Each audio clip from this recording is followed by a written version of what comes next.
Hi, everybody. I'm Deb Otter. I'm chair of the FDA Alumni Association, and it's my privilege today to be able to kick off this webinar. And I want to just take a minute to tell you about the Alumni Association.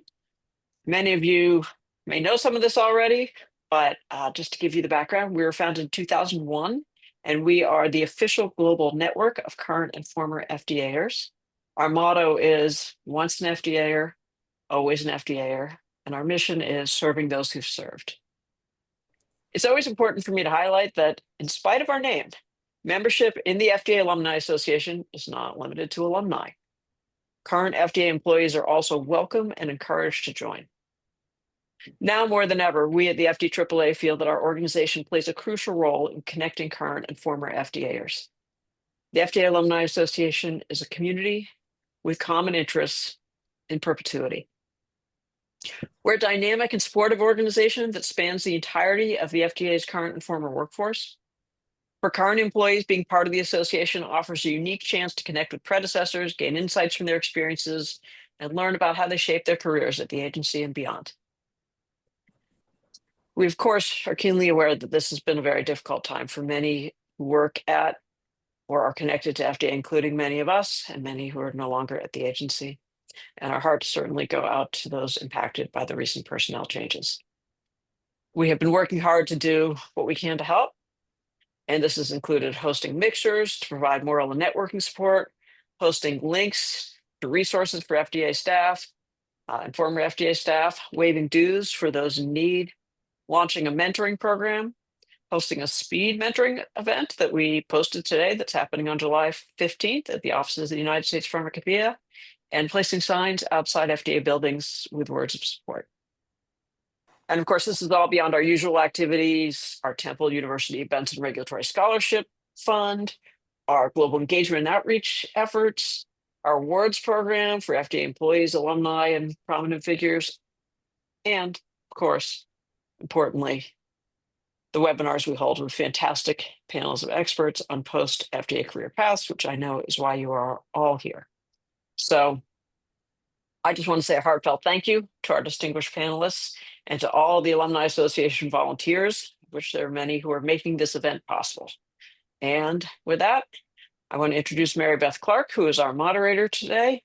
Mary Beth is the former director of the CDER Office of Executive Programs and currently retired. And I know from working with Mary Beth, very insightful, very knowledgeable, and I'm sure she'll do a fantastic job moderating this panel. So I'll turn it over to Mary Beth to introduce the folks. And thank you again to everybody for joining today.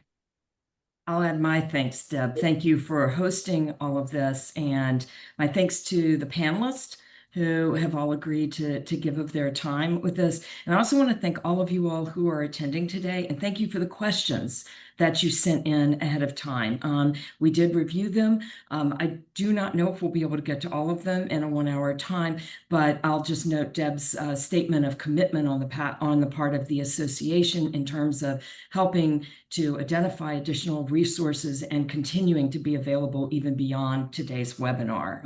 But we're going to dive in right now. And what I'd like to do is ask our 4 panelists who are joining us today to take a minute or two to introduce themselves. And as you introduce yourself, in addition to your name, please state your title when you were at FDA and when you left. And if you have moved on to a post-FDA career, please give us just a few details about that. As we move through the rest of the questions, there'll be ample opportunity to sort of elaborate on those new positions. And also, if you have not moved on, but you're keeping a keen eye on the workplace in general in the, I'll say, broader Washington area, to add your insights to that, because we want to give all of our attendees today the benefit of your wisdom, your insights, and any advice that you have to give. So I'm just going to go across the top of the screen that I have and start with Tania Tse. Tania? Good afternoon. Thank you so much to the FDA Alumni Association for inviting me to join today. I actually was with FDA for about 17 years, I believe. I left in March of this year. I was the director for the Office of Human Capital Management. And as of right now, I am retiring, figuring out what my next steps are going to be. But I'm glad to be here today. Thank you, Tania. Jay. Well, good afternoon, everybody, and good to engage with former FDA colleagues. I'm Jay Tyler. I was the CFO of the FDA for about a decade. I left in August actually the end of July of 2022 and started a new position in the private sector with the American Hospital Association. I'm the SVP for Association Services and CFO here. So obviously I've been here about 3 years, and here my role includes responsibility for facilities, IT, our sales team, travel, all things finance, and all things investment for the association. So it's been a good transition for me, and look forward to engaging in dialogue with you all. Thank you, Jay. Jim. Good afternoon, everyone. Thanks, Mary Beth. I also first want to thank the FDA Alumni Association for doing one of these webinars specifically for these types of positions. I think it's very important and to do it for these folks. So thank you, guys. My name is Jim Sigg. I spent almost 33 years at FDA. The last about 8.5 years was as the Chief Operating Officer. So happy to participate and add in any way I can. Thank you. LaKeisha. Hi, good afternoon, everyone. My name is LaKeisha McCelndon. Like my colleagues, I want to thank the FDA Alumni Association for hosting this webinar and inviting us. I was at the FDA for 15 years, with HHS for 20 years. And my last 3 roles, I was the EEO director. Prior to that, I was the deputy of the Office of Human Capital Management. And my favorite role, don't tell Jim and Tanya, was Chief Learning Officer role at the agency. So I'm excited to be here with my colleagues and to talk to you all about this impactful agenda. Great, thank you. I'd like to start off with some general things, first of all, in particular, because all of our participants are facing the challenge of leaving an FDA career and moving outside of FDA, which is, for the most part, I think, outside of the federal sector. I'd like to ask our panelists, particularly the 2 who have moved to a new position, to talk a few moments or just make a few points about the essential differences that they feel between the FDA environment or the federal environment overall and the non-FDA environment, and sort of, because I think before you start searching, it's important to kind of know a little bit about the distinctions in those 2 areas if they are different spheres. And as LaKeisha, you and Jay speak also, you can talk a little bit about how that knowledge of what might be different or maybe the same, because there are some similarities, how that helped you try to target what you were going to look for. And LaKeisha, since I'm seeing you up on the screen, why don't we start with you? All right. So differences are interesting because I take a different approach. I look at work and jobs based on competencies. And so from a competency perspective, I don't think there's much difference. I think what is different is just the people and the politics and the culture of whatever organization you're going to. Many of us, and we did attrition and, employee retention when I was at FDA. Most employees at FDA didn't leave. Right? Many of you people are leaving now because they didn't have a choice. And I say that to say people would stay 5 years after retirement eligibility. And so with that said, this is probably a shock to your system personally, professionally, mentally. And so I think the first thing to point out is the biggest change is in us. Right? And being prepared for new people. When you've worked with the same people for the last 15 years, they in many ways become your family. And so opening your mind and your heart to new relationships, new cultures. And when I say culture, work culture, the way that you approach programs. And I promised myself I wouldn't be that person that kept saying, well, when I was at my old job, this is how we did it. So all of those budget terms, sweeps and earmarks, all of those things I'm trying to insert into this new environment. They're like, wait, we don't do that. I'm like, oh. And so I think it's just important to know and embrace and be open to doing things different. I mean, I think we did a lot of great things at FDA, clearly, right? But when you go into a new environment, be open to their ideas while you're inserting things that may bring value and innovation as well. And so, but on the other side, baseline competencies, I think, are critical no matter where you go. Communication, project management, critical thinking, problem solving. So all of those things, you just wrap it up in a bow and just apply it to your new environment. I hope I answered your question, Mary Beth. Thank you. Jay, how about you? What insights can you share? Yeah, sure. So I would have to echo a lot of what LaKeisha said. New culture, new language. You have to learn it. My first few months, I was honestly in a little bit of shock because, I spent 10 years at the FDA, but spent 35 years in the federal government. And even moving around in the federal government, you learn new cultures. But there are some foundational things in the federal government that stick with you no matter where you go. But moving out in the private sector, completely different culture and language and lingo and even focus to some extent. But what Keisha said is really relevant. The skill sets that you gain in the federal sector, don't think that they aren't applicable to the private sector. Critical thinking, what I call read, write, and think. The basics. The federal government, I think a lot of folks don't in the private sector don't appreciate, is quite complex. There are complexities in the private sector as well. But for many of the jobs that we've had to deal with, and all the regulation and laws and policies that you have to navigate, and the complexity of all of that, your brains have really been challenged. And I think that you can apply a lot of those skills and the complexity that you've had to navigate to the private sector. Okay. Jim, anything that you want to add in addition to what the other two have said? No, I have not made the transition to a private sector job, but I agree with everything Jay and LaKeisha said.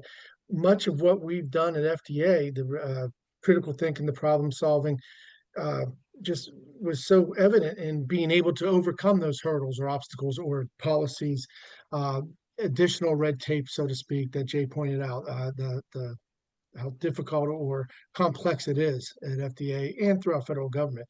So I would just think that that could be emphasized in resumes going forward or job interviews going forward, and the resiliency, critical thinking, problem solving that they both mentioned.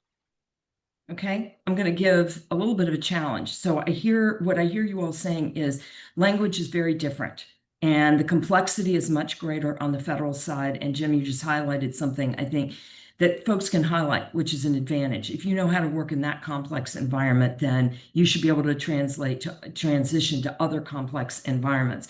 But let's talk a little bit about the very formidable challenge of describing what you did at FDA, which for some people may have been unique to the federal sector, okay, but it still has core competencies underlying it, is how do you describe what your skills are and what your competencies are for a world that doesn't speak your language? Jay, I'm going to go to you. You did this 3 years ago, and let's just hear a little bit about yours because you're working a much broader portfolio, it sounds like. Yeah. Portfolio at FDA was certainly big, and we're a smaller organization where I am now. But actually, I was surprised by the complexity of where I am now as well. I go back to the language. Had to learn a completely new language, and in making a transition, you really have to reset your mind and your approach and your strategy for how you tackle your search to what you learned in the federal space. How is that applicable to the private space? And you can't use that federal lingo. You can't use that federal language because it's not understood in the private sector. I mean, there are some basics that are understood because everybody understands Congress. They've heard about appropriations. They understand, the basic legislative structure of our country. But some of the detailed nuances and lingo that's used in the federal space, if you put that in your resume, it's going to be lost on the reader in the private sector. So you really have to think through, how do I translate what I did to the private sector? And, for those of us in the operational areas, I would say it's really about what you did to innovate, make things more efficient, operate better, savings you were able to generate, tools, processes, et cetera, that you put in place that made the organization better. Those are the types of things that are translatable versus, you know, some of the more technical language that only those inside the federal government would understand. Great. Do you, and this is a question not only to you, Jay, but to others, do you have suggestions for people, concrete suggestions for how they can get some assistance with that translation? Is it valuable to ask somebody who's never worked in the federal government to look at their resume, or are there any online or other services? And maybe you can talk a little bit about what you did in terms of retooling, you know, how you sold yourself a little bit more, some specific things.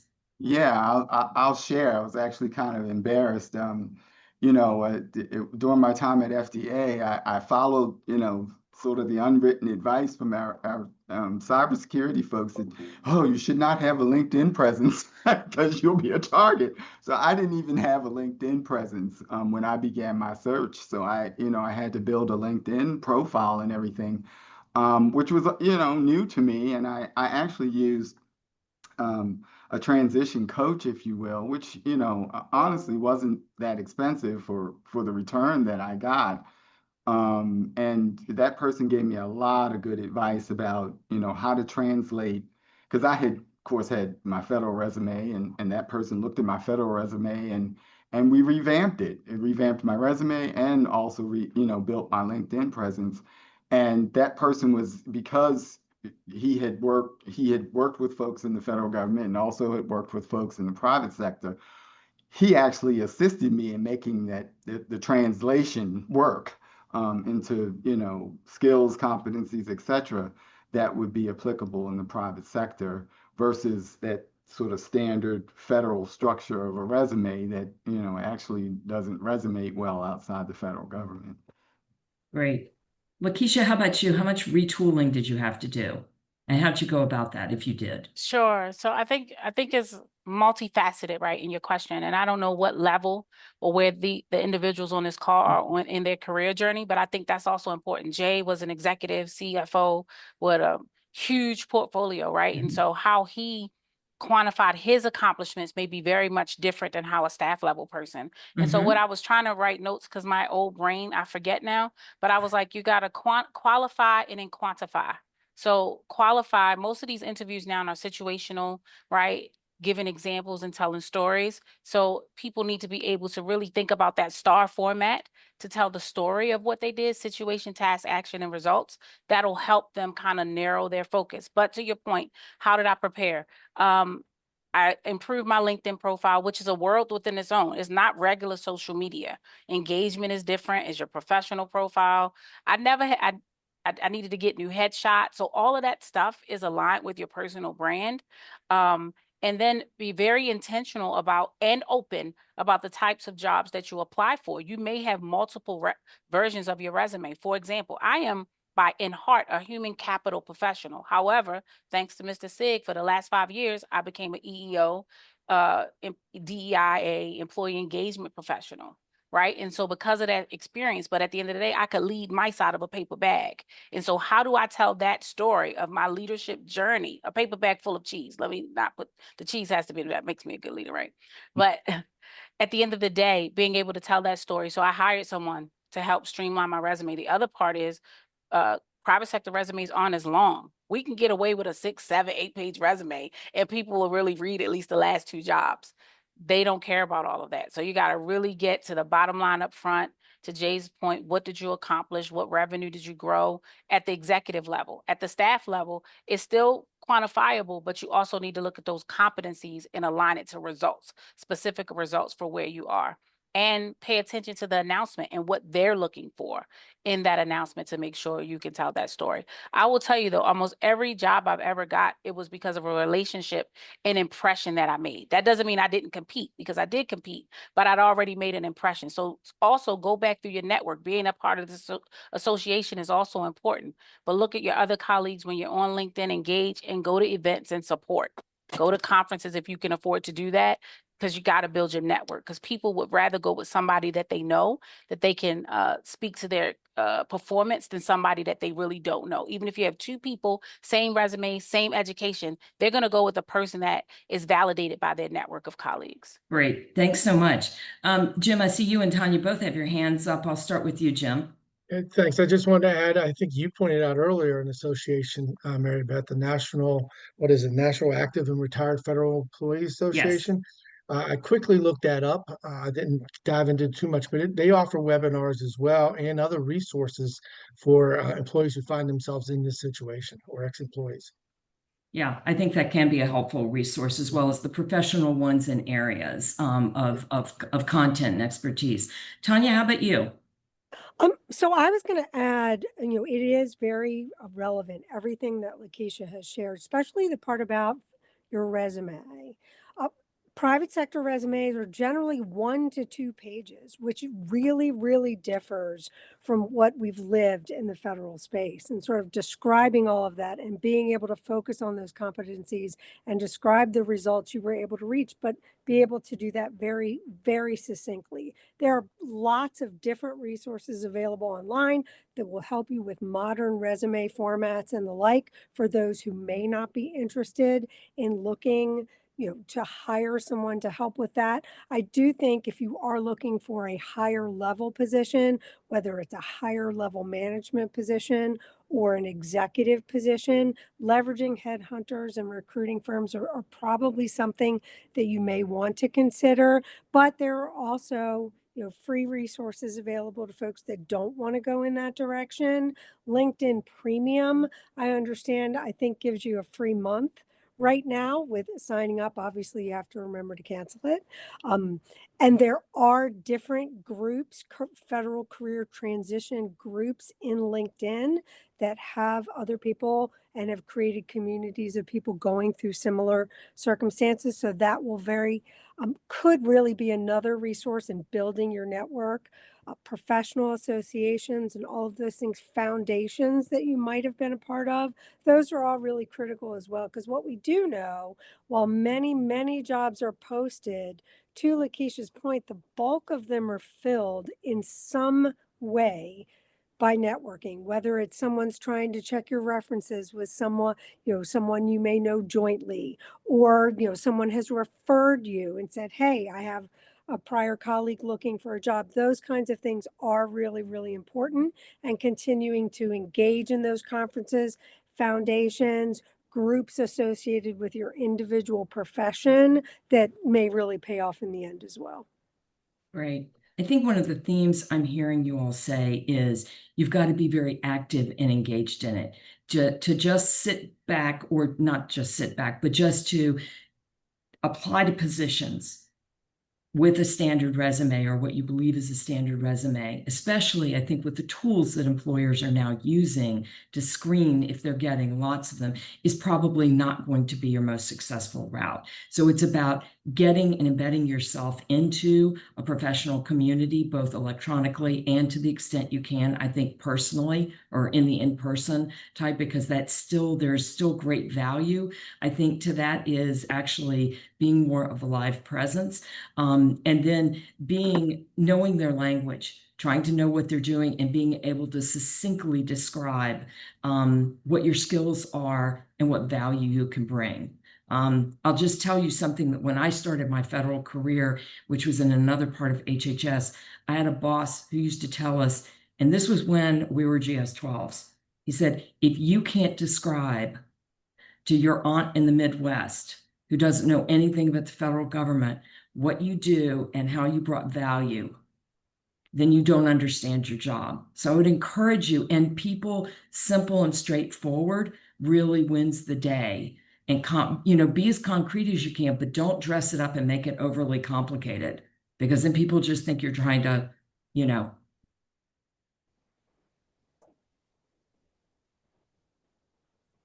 it to other people.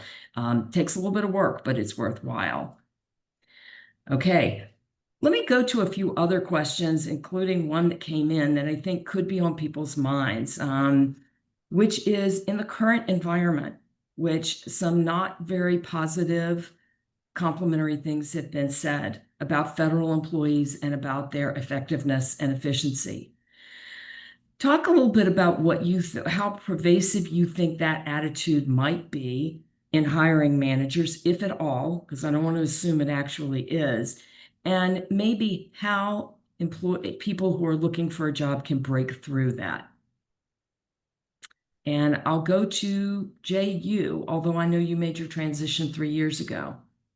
Yeah, I'll just say, I'm in a trade association now with a healthcare focus, and, just developed a passion for healthcare during my time at FDA as well as my time at CDC. But, I don't think that the tainted perception, if you will, is as pervasive as folks may think. Good. I think a lot of folks with a good amount of common sense know that a lot of the decisions that have been made, reductions that have been made, were politically charged.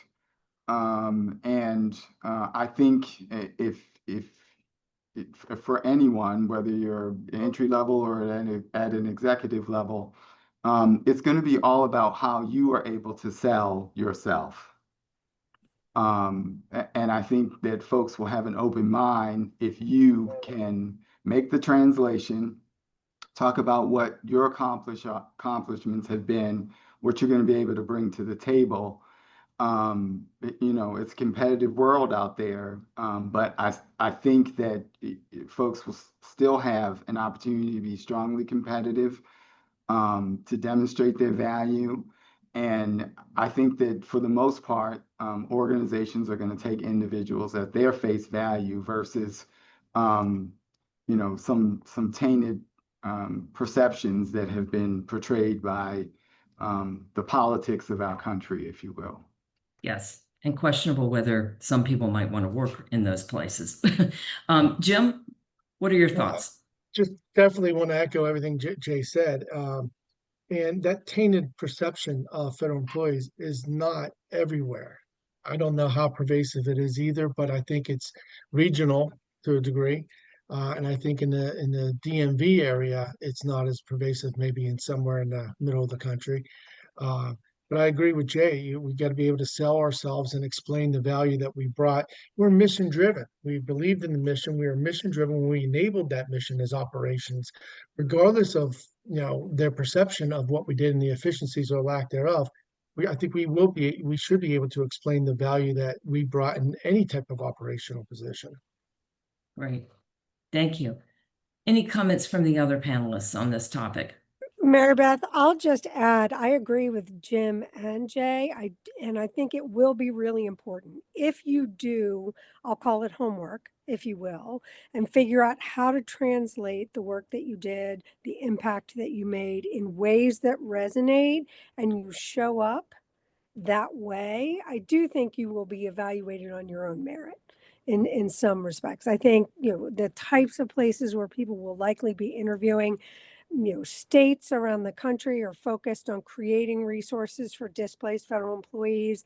I think a lot of people are very clear about what's happening with federal employment right now, which I think, helps dispel some of that.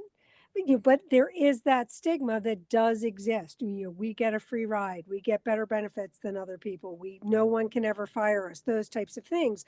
But I think when you show up very competent, focused, able to articulate your value, I think you'll be evaluated against those things, not some general perspective of federal space. Okay. LaKeisha. And I'll be brief. To Mary Beth's point, if they feel that way about federal workers, it's not your job to change their mind, right? Somebody else gave them that perspective, and you can decide if that's the kind of company or organization you want to work for. But we all have to eat and feed our families, so let's be clear, right? So at the end of the day, every position, you're there to solve a problem. Whether it's the man that paint the lines on the street, the people that pull the trash, whatever job it is, your job as you prepare and go into a job interview is to be able to really articulate what problem you are there to solve, right? And so really understand that organization's corporate mission or organization mission, and then align. I can't reinforce it enough, the competencies that you have to help them achieve that mission. And so be really clear on that. Practice interviewing before you go into an interview. Many of us haven't interviewed in years, right? And so before you go, that shouldn't be the first time you're talking about yourself and reflecting on what you've accomplished. And if you were someone who was in the same job or a number of jobs for many years, you have to go back through and think about situations. Most interview questions are asking you situational questions about, tell us about a time you this and tell us about a time you that. So you should be able to interchange those stories. The best interviewees are good storytellers, and point it out in your resume. And so remember, these folks are making a decision about you and your family and your life in 35 to 45 minutes. And so what are you going to close them on? What do you want to ensure that they know about you when you walk out the door? So the last, I'll close with that. Make sure you practice before you go on an interview. Great, great tip. Thank you. Let's talk a little bit about competencies out in the larger job market right now. And I think we have a wide range of folks on this call. Some who are come from HR, IT. I glanced a few people who come a little bit more from what I'll call the program support side, like I did. And there's probably some finance folks as well in there. So we have a range of technical skills, and those are their own bucket, and each may have their own either certifications, trainings, or things. If I can ask you all as panelists to think a little bit about in today's job world, and some of this I think even applies back when we were at FDA. What are some of the soft skills or interpersonal skills that you think make people most successful in the job world and that hiring managers are most likely looking for? I know there's going to be variety by position, but there are some commonalities, I think, now. And if anybody has any insights into that and has some thoughts that they want to share with the larger group about what types of things are most useful to highlight or strengthen. I'll start with, well, Tania, you're in front of me. What do you think? So how I would answer that question, Mary Beth, I think it is, you really have to get away from exactly the work that you did, right? Whether, I was a federal human capital professional for 28 years before I left, right? Getting mired in the how you did what you did, right? And explaining things in that way to other folks, I think, is a downfall. You really have to look at the problem solving, your ability to solve a problem, your ability to gather resources for a project, your ability to manage a project to completion, whether it's a hiring project, a finance project, an IT project. Everything in the world of work, whether it's public sector, other private sector, academia, focuses around solving problems, meeting projects, deadlines, and the like. And you have to really be able to describe what you did. Sure, it's in the context, for me, of human capital or finance or EEO or any of those things. But at its base, what you're really doing is solving those problems. And there's managerial skills and leadership skills and bringing people together and reaching consensus and brainstorming how to solve problems. And all of those things are really skills that are applicable across operational lines of work, as well as regulatory and other lines of work as well. Great. Thank you. It's in other words, it's about thinking about what made you successful as you went about your job. Jim? Yeah, just to add everything Tanya said, I agree. But just to add as well, the ability, whether it's to lead a team. I've seen a lot of project management needs out there, but maybe it's not leading a team. If you have that experience, emphasize that. If not, then being a team player, being able to work within a team, being flexible, agile, being able to adapt to changing dynamics or priorities. I think that that would stand out as well. That would be something I'd be looking for. Great. How about the other panelists? Anybody have anything that they want to add? LaKeisha? Sure. I'll add the ability to speak and write, because before you even get to do the job, you need to be able to articulate your thoughts and ideas in a clear, concise manner. Or how are you going to represent the organization if you can't even represent yourself? And you said something that I think your uncle or someone shared, and you said it way more eloquently, I'm about to say here. But one of my old supervisors at CMS said, if you can't explain it to me, I'm not the dumb one. Think about that. Right. And so if people leave you confused after you just tried to explain what you did to them, did in your job that you had, never mind, they don't know your job. That's a problem. And so I just keep going back to practice. You need to be able to articulate your thoughts and ideas. And I think the last thing is interpersonal skills. The ability to be able to have a disagreement, but not being disagreeable. Understanding where you're stuck or where the other person is stuck, where people aren't listening. Those are skills to be clear on what, keep the main thing, right? And so often you go off on tangents because the main thing is not the main thing anymore. And so figuring out what's the main thing in work and innovation is what I would say is a competency that people need to really understand, regardless of what field they're in. Great. Thank you. Yeah. Jay, anything from you? Yeah, if I could just add, I think Tania hit it and agree with LaKeisha's sentiments. Whether it be in your resume or during the interview, talk about your results and your impact up front. And if you can't do that in 30 seconds or in 50 words or less, you're going to struggle. So you gotta, as LaKeisha said, you gotta practice, because folks are going to lose interest quickly. You can't, go into an interview and just like your resume can't be 10 pages long, you can't tell your story and I hate to say it this way, drone on for 10, 20 minutes on one example, you're going to lose the interest of that hiring manager. So you want to be impactful, tell how you did, your job and how you made a difference up front. You don't need a lot of context, because folks just, people are stretched. It's going to be a competitive field, and you want to be able to leave that interviewer with, the most impactful impression that you can. And if you're verbose and you can't tell your story up front and what you did and how you made a difference quickly, you're going to lose their interest. Great. Did any of you all have either recently or maybe in the past, take any steps to sort of practice your interview skills? And I'm just curious if you have any tips to share on how to do that. Do you pick somebody who knows you well, or do you pick somebody who doesn't know you at all to sort of help you through that? Or do you try to find a hiring manager in that field who might be willing to kind of work with you? What do you think? I'll just jump in and be brief. I called former colleagues.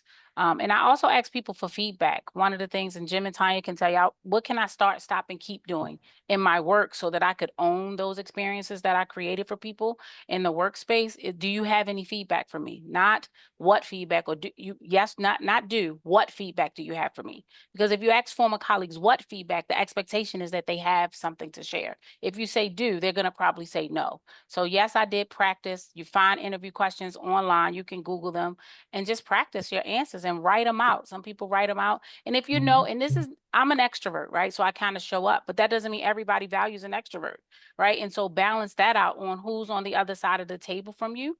But people want people they can find a genuine connection with while they're discussing the results. Great. Thank you. I will add to LaKeisha's point about having stories, right? There's going to be situational based questions. When did you solve, tell me about a time you managed a tough project that, was over budget and over schedule. Those kinds of things might be typical. Tell me when you dealt with a difficult colleague or a difficult team member and trying to get, results, and bring people together as a team. Many of those types of situational questions, while they will have nuances and twists based on the industry or the individual company that you're interviewing with, you can practice some of those very base scenarios. Think of times in your career, de-jargon all of that. Don't use that government jargon because it isn't going to resonate with folks. You got to boil it down. It may, to your point, Mary Beth, don't make it flowery. I'm not going to say it as well as you did, but don't try to make it overly complex, thinking that people will think more highly of your experience because you've attributed additional complexity to it. Take all that off the table. And another key thing that I would just share with folks, if you are interviewing people, allow there to be those pregnant pauses. Don't fill the space. Sometimes very savvy interviewers will be offering you that space. And sometimes people tend to ramble or go down rabbit holes or add more because they don't feel like any of the question or answer that they've provided was sufficient. Just be wary of that. Say what you need to say, do it succinctly, and then just wait. right? Don't fight that urge to fill that void and add in like what you've shared wasn't adequate. Great. Any other things, any other tips from folks that they want to add in that space? Jay. Yeah, Mary Beth, I was just gonna add, and this depends on, folks' personalities, whether they're introverted, extroverted. I happen to be an introvert. But I would just say, don't overthink it. Really study the organization that you're interested in pursuing, and provide some examples, I think, as LaKeisha said, of how your skill set connects to what they do and what they need. um, and try to relax. I usually approach it. I don't practice interviews, because I will overthink it, and completely. I'm an introvert. I'll completely lock up an interview. So but it depends on your personality and what you feel like you need to do. But I always think about an interview like I go into it like, okay, I'm going to have lunch with some friends, and we're going to talk about what I do. To relax myself. Because if you aren't relaxed, you aren't going to make the best sale of yourself. And, you want to be relaxed. You actually want to relax the interviewer, because the interviewer is going to be more engaged if you're able to get them relaxed and you're relaxed as well, and they're going to remember you. So again, my strongest advice I can give is just don't overthink it, but be prepared. Thanks. Any other comments? Okay, great. I want to talk a little bit about if you find yourself in the position where you're actually given an offer, or how you choose if perhaps you're pursuing multiple opportunities. I'll just share with folks, and he said he didn't mind. My spouse, my lovely spouse, who was in IT sales, went through multiple transitions and periods of time where he was out of work and had to find a new job. So often he would say when it happened, okay, my job is now to find a new job. And he did all of these things that you all are talking about. And he would sometimes find himself in the position where he's narrowing down and in the final for more than one opportunity. That only happened once or twice, but still it's a possibility. Talk a little bit about, especially Jay, and I'll start with you and LaKeisha, how you decide what's the best fit for you, because we've been talking a lot about how to get through the door, and I know folks are understandably very eager, and they may in the end just need to take a good offer that comes through. But how do you go about then deciding on the offer and making it a good place for you to work? Yeah, so I'll share. When I was in the market, if you will, I had a couple of offers on the table. Um, through my coach, I was focused on not-for-profits and academia, because I thought the transition would be easiest, in those sectors, and in fact, it was moving from the federal government.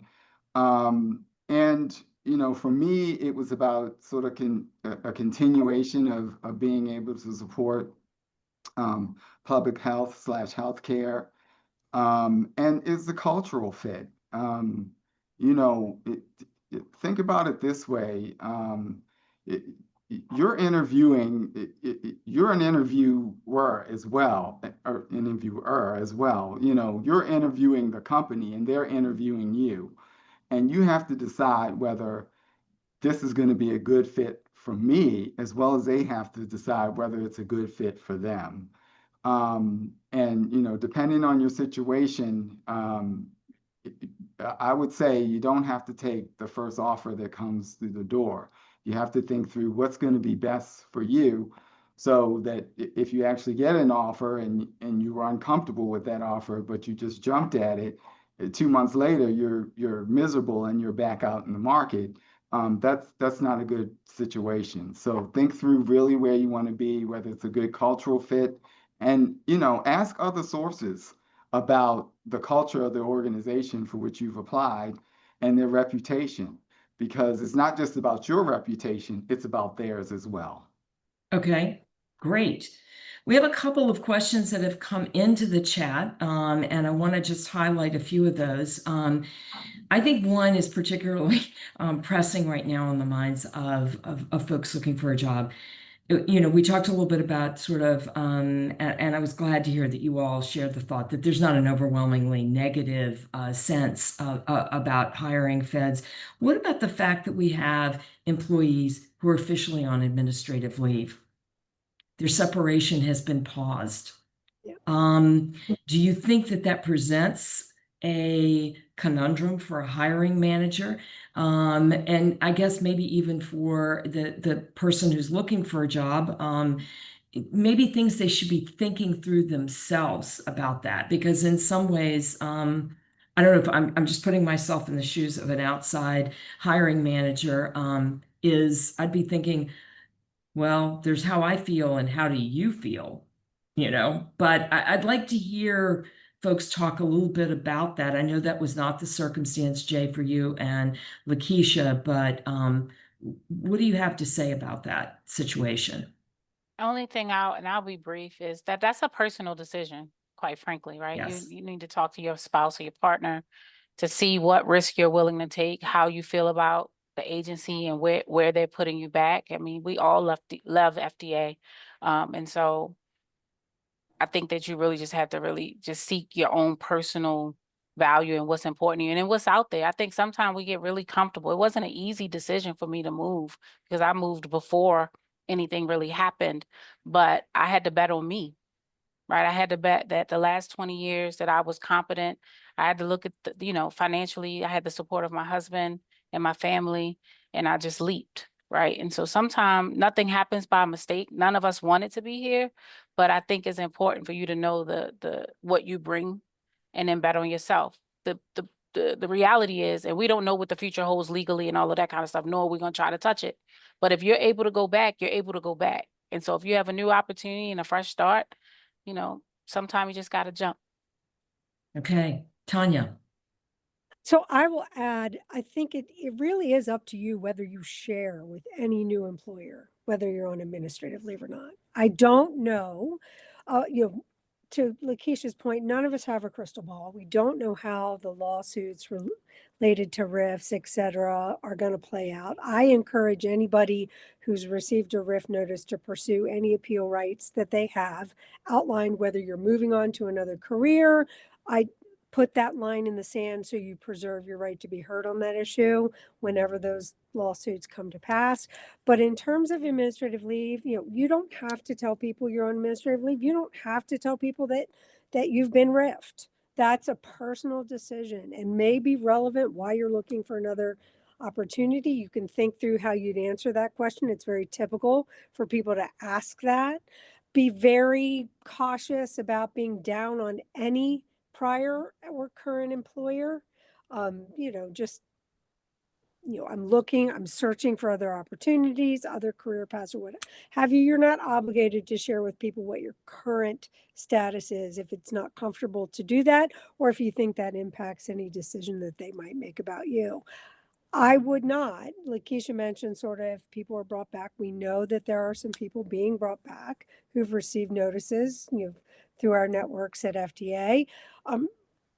But I wouldn't wait for that opportunity. I wouldn't wait for that. I would go out, be looking for a job, be doing that homework, be refining your resume and doing all those things and keeping all of your options open, because you need to bet on yourself. As much as we all loved federal service and serving the public, I think you just need to broaden that and make sure at the end of the day that you are the person who's looking out for you. Great. Jim. And Tanya touched on it, but if you do share the reason behind your seeking employment, whether you've been RIFed, administrative leave, expecting to be RIFed, I think it explains it. I think one of the pre-questions we saw was, what about a gap in service? Well, I think it's very explainable about the current situation. People understand what's going on. In my mind, I think they do. But another piece of I think your question, Mary Beth, was about maybe legalities about joining, what limitations do FDA current employees have, if they're on administrative leave and seeking other employment. I do know that ethics is getting a lot of questions. Send an email to the ethics mailbox or call the ethics phone number that's on the website. they will provide advice. I happen to know somebody who was being picked up by a contractor who would not move on that hire. The contractor would not move until they had in their possession a letter from ethics. So keep that in mind if it's something that you had involvement in your previous job or your current job. You may need to go through ethics, and they will be there to help you and advise you. And that a hiring company or hiring manager may need something from them as well. Great. Anyone else want to touch on this before we move on to another question? Okay. AI tools. These are being used by hiring managers to screen. They're being used by candidates to, to help their resumes and things like that. If any of you all have experience with AI, please please comment on how you think AI is being used and how it can be used effectively. So Mary Beth, I'd love to weigh in on that because I've actually delved into Chat GPT a few times in the few months that I've been retired. I think that you can leverage them as tools. I do not think it's safe for anybody to rely on them to create documents, to weave stories for you. I think sometimes they're only as good as the prompts you feed them. So if you've given a lot of detail, etc., provided a lot of key high points and what you're looking for, it's like having a really great research assistant, right? In some respects, it's going to feed you back a lot of information, but keep in mind, it's going to feed millions, potentially millions of people that same information that it's feeding you. So you start to see things out in social media about, oh, that these are the kinds of things that people will notice if you're using Chat GPT and attribute it to that. So use them as tools. They are also some online tools out there that will evaluate resumes and the like using some of those same tools that are available. Some are free, some are low cost.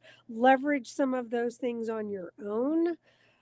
So you might get some feedback about what a company leveraging AI might think of your resume, what would pop out from that. There are some of those tools available out there as well, but just be cautious about how you use it and smart. Don't take any of it as, oh, here's the paper I'm going to turn in.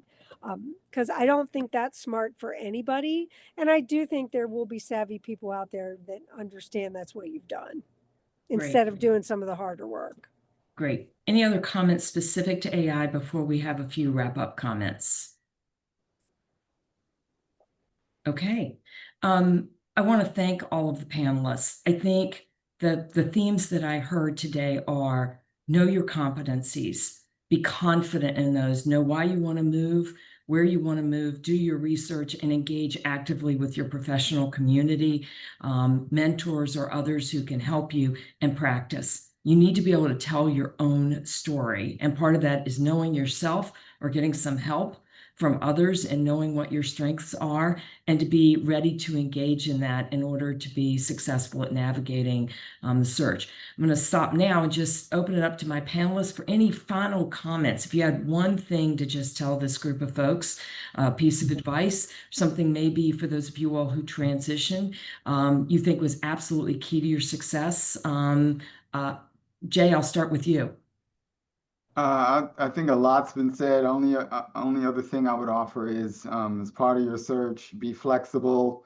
Don't be afraid to cold call. Recruiters are an excellent resource. A lot of jobs aren't on a job board somewhere. Go to pull up a list of all the major recruiting firms and see if they, recruit for what you do, if you will. And if you get a name of a recruiter who specializes in HR or finance or cybersecurity or whatever your discipline is, reach out to that recruiter on LinkedIn. Cold call them. They'll respond, surprisingly, because they want to fill jobs. They're earning a commission from these companies. So if your skill set matches what they're looking for, they're going to reach back out to you. So don't be afraid to take some risk and do a lot of cold calling. And don't get disappointed if you don't get responses right away. Just keep trying. Thank you. LaKeisha, how about you?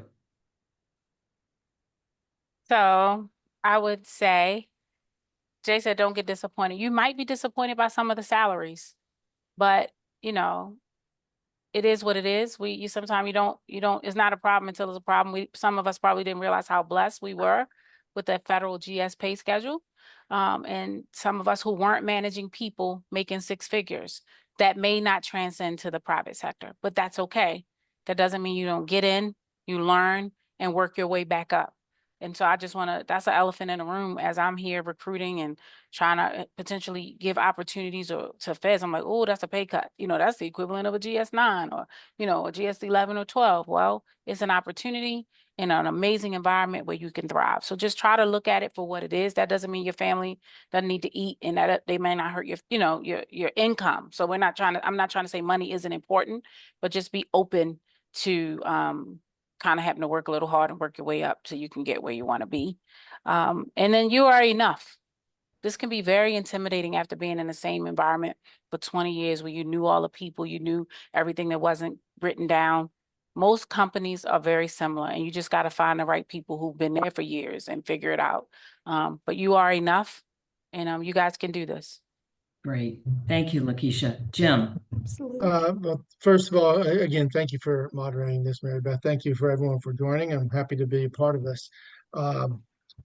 Thank you for all the participants for joining this, but also for what you are currently doing or have done for the agency and for enabling the mission of the agency. I'm not currently searching for work, but I have a couple dependents who are, and I can tell you, I know that it's very tough out there. So my advice to them is, flood the market, broaden your search as well, but also just flood the market out there. Spend a number of hours a day. That is you mentioned earlier, Mary Beth, that is their job, is to find a job in the situation they're in. So, and as LaKeisha said, being open to maybe this is what you want, but you can take this, improve yourself and build up back up to this. It may call for that depending on where you're at in your life, in your career path. Great. So thank you. Thank you. Tania, any final comments? Hopefully brief. Yes, I couldn't agree more with all of my esteemed panel members. I will add just a couple of things. Really focus on your LinkedIn profile. I think Jay mentioned recruiters. I too have an dependent that was looking for a job somewhat recently, and that was really key. There were recruiters that were recruiting in those individual industries or areas that reached out to her just based on what she had out there on LinkedIn. So pay close attention to that. This isn't your Facebook page, to LaKeisha's point. Get help. Make sure you're refining it. And showing your personal brand on that page. And the second thing I will add is there are some other job boards that people may not be thinking about or focused on.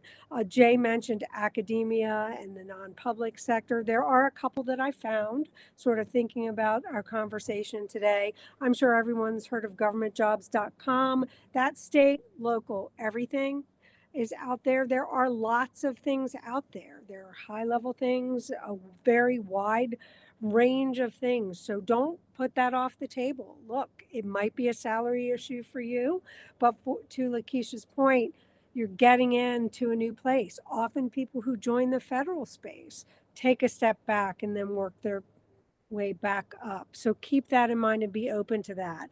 And there were a couple of places in the nonprofit sector that I thought were interesting and the opportunities they had.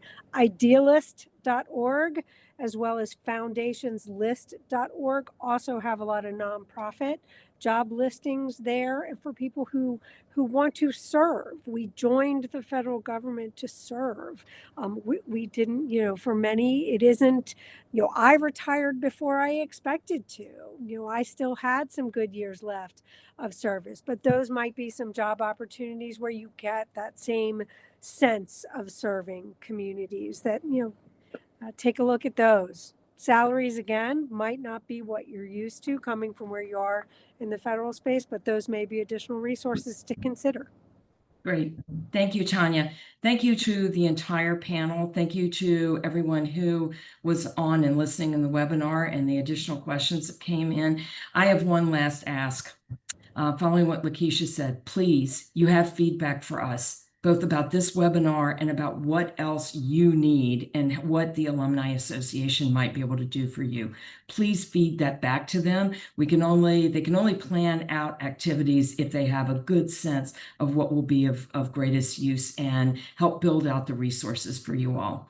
And with that, I will close out and wish everyone who is out there looking for a new opportunity that you find something that matches your skill and fulfills you, at least to some degree, as much as working at FDA has helped fulfill you. And thank you to everyone. Bye-bye. Thank you. Bye. Bye, everyone.